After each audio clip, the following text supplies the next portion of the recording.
ഇതാണ് നമുക്ക് pile marking layout. Actually first തന്ന പൈലില് 120 എണ്ണമായിരുന്നു. ഇപ്പത്തെ ഈ പൈലിലാണ് ഇവിടെ ഒരു പൈൽ എക്സ്ട്രാ വന്നിട്ടുണ്ട് ഈ ഒരു പൈൽ. അപ്പൊ അങ്ങനെയാണ് 121 പൈലായിരിക്കും ഇതിൽ കാണിച്ചിരിക്കുന്നത്.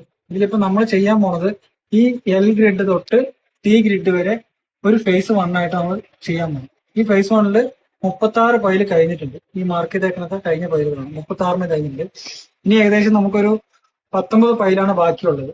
ഈ കാണാത്തത് ഈ 19 പൈൽ ഏകദേശം നമുക്കൊരു 1 വീക്കിൽ കഴിഞ്ഞ് കഴിഞ്ഞാൽ പൈൽ ക്യാപ്പിന്റെ എക്സ്കവേഷൻ ചെയ്തിട്ട് പൈൽ ചിപ്പ് ചെയ്തിട്ട് നമുക്ക് വർക്ക് ബാക്കി സ്റ്റാർട്ട് ചെയ്യാൻ പറ്റും. ഏകദേശം ഒരു 1 വീക്കിൽ. അതാണ് ഈ പൈൽ മാർക്കിങ്ങിനുള്ളത്. ഈ താഴെ കാണിച്ചത് ഇതാണ് പൈൽ ക്യാപ്പിന്റെ മാർക്കിംഗ് ലേഔട്ടുകൾ. ഇത് ലിഫ്റ്റ് ബിറ്റും ഇതും ഒരു ലിഫ്റ്റ് ബിറ്റാണ്. ഇത് രണ്ടുമാണ് ലിഫ്റ്റ് ബിറ്റുകൾ. ഈ ലിഫ്റ്റ് ബിറ്റിന്റെ ഡെപ്ത് ഡീറ്റെയിൽസ് നമുക്ക് കിട്ടിയിട്ടില്ല. അത് നമുക്കൊന്ന് ക്രോസ് ചെക്ക് ചെയ്യാം. പിന്നെ ഇതേപോലെ പൈൽ ക്യാപ്പിന്റെ സെക്ഷൻ ഡ്രോയിങ് തന്നതിൽ ചെറിയൊരു സെക്ഷനിലെ ഡെപ്ത് വേരിയേഷൻ കാണിക്കുന്നുണ്ട്. അതാണ് ഇത് രണ്ടെണ്ണത്തെ പറയുന്നത്. ഇതന്നെയാണ് നമ്മൾ ഉദ്ദേശിക്കുന്നത്. ഇത് ഫസ്റ്റ് ഫേസ് ആയിട്ടും അതിന്റെ ഭാഗത്ത് ഇപ്പുറത്തുള്ള സെക്കൻഡ് ഫേസ് ആയിട്ടും. ഇതിൽ ഈ ഫസ്റ്റ് ഫേസിൽ നമുക്ക് ഈ ഭാഗത്ത് ഈ ഫസ്റ്റ് ഫേസിൽ ഇവിടെ സ്റ്റാർട്ട് ചെയ്യാൻ പറ്റും. സെക്കൻഡ് ഫേസിൽ ഒരു ചെറിയ പ്രശ്നമുള്ളത് ഇവിടെ ഒരു ടാങ്ക് ഉണ്ട്. അപ്പൊ ഇവിടെ ഈ സബ് ടാങ്ക് ഉണ്ട്. ഈ സബ് ടാങ്കിന്റെ ഉള്ളിലാണ് രണ്ട് പൈൽ ക്യാപ്പ് വരുന്നത്. അപ്പൊ അത് കുറച്ച് ചെറിയ പ്രശ്നമുള്ള ഏരിയയും. പിന്നെ ഈ ഭാഗമാണ് ഫില്ലിങ് വരുന്നത്. പുതിയതായിട്ട് സ്ഥലം ഫില്ല് ചെയ്തിട്ട് വരുന്നത്. ഇവിടെയും ചെറിയൊരു ഡിലേ വരാനുള്ള ചാൻസസ് ഉള്ളത് ഇവിടെ 2 സ്ഥലത്താണ്. ബാക്കിയെല്ലാം വർക്ക് കണ്ടിന്യൂ ആയിട്ട് നമുക്ക് കൊണ്ടുപോകാൻ പറ്റും. എക്സിക്യൂഷൻ എങ്ങനെയാ പ്ലാൻ എങ്ങനെയാണ് നമ്മളൊരു പ്ലാൻ? ആക്ച്വലി നമുക്കിപ്പോ കഴിഞ്ഞേക്കണ ഇതൊക്കെയാണ് പൈല് കഴിഞ്ഞേക്കുന്നത്. പൈലുകൾ ബോർ ചെയ്ത് കഴിഞ്ഞേക്കുന്നത്. ബാക്കിയുള്ളത് ഈ ഇവിടുന്ന് ബാക്കി കണ്ടിന്യൂ, ഈ ബാക്കിയുള്ളതും കൂടി കണ്ടിന്യൂ ചെയ്തിട്ട് ഈ എല്ല് ഗ്രിഡോട് കൂടി നമ്മൾ ഫേസ് 1 ആയിട്ട് കൺസിഡർ ചെയ്യും. അപ്പോൾ അതാണ് ഫസ്റ്റ് വരുന്നത്. ഇത് ഇത്രയും കഴിഞ്ഞു കഴിഞ്ഞാൽ എക്സിക്യൂഷൻ സ്റ്റാർട്ട് ചെയ്യും. അടുത്ത വർക്കിലേക്ക് പോകും.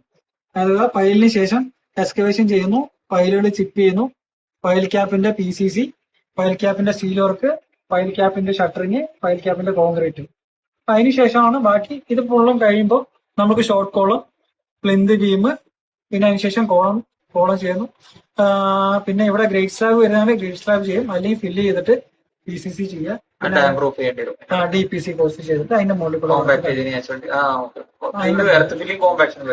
എർത്ത് ഫില്ലിംഗ് കോമ്പാക്ഷൻ വരും. കോമ്പാക്ഷൻ ചെയ്തിട്ടാണ് ഗ്രേറ്റ് സ്ലാബ് ആണെങ്കിൽ നമുക്ക് അങ്ങനെ ചെയ്യും. അല്ലെങ്കിൽ ഗ്രേറ്റ് സ്ലാബ് ഇല്ലെങ്കിൽ ഇവിടെ PCC ചെയ്തിട്ട് മുകളിലേക്ക് വർക്ക് കണ്ടിന്യൂ. കോളം, അതിന്റെ മുകളിൽ കോളത്തിന് ശേഷം ഫസ്റ്റ് ഫ്ലോറിന്റെ ബീം, സ്ലാബ്, പിന്നെ അതിന്റെ കല്ല്. അതേപോലെ നമ്മള് സെക്കൻഡ് ഫ്ലോറിന്റെ സ്ലാബിന്റെ കോൺക്രീറ്റ് കഴിയാൻ നേരം നമ്മൾ ഗ്രൗണ്ട് ഫ്ലോറിന്റെ ബ്ലോക്ക് വർക്ക് സ്റ്റാർട്ട് ചെയ്യും. അതേപോലെ ഗ്രൗണ്ട് ഫ്ലോറിന്റെ ബ്ലോക്ക് വർക്ക് മൊത്തം കഴിഞ്ഞ് സെക്കൻഡ് ഫ്ലോറിലേക്ക് ബ്ലോക്ക് വർക്ക് സ്റ്റാർട്ട് ചെയ്യുമ്പോൾ ഫസ്റ്റ് ഫ്ലോറിൽ പ്ലാസ്റ്റിക്കും സ്റ്റാർട്ട് ചെയ്യും. ഇതും ഫേസ് വൈസ് ആയിട്ടാണ് നമുക്ക് കതിർ ചെയ്തത്. ആക്ച്വലി ഇവിടെ പൈൽ ക്യാപ്പ് എക്സ്കവേഷൻ തുടങ്ങുമ്പോൾ നമുക്ക് ഇവിടെ പൈല് സ്റ്റാർട്ട് ചെയ്ത് പൈല് ഫേസ് 2ന്റെ കണ്ടിന്യൂ ആയിട്ട് പോകും.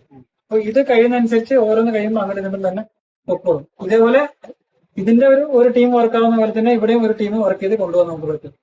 2 ഭാഗത്ത് കണ്ടിന്യൂ ആയിട്ട് തന്നെ വർക്ക് പൊക്കോളും. ഫേസ് 1ഉം ഫേസ് 2.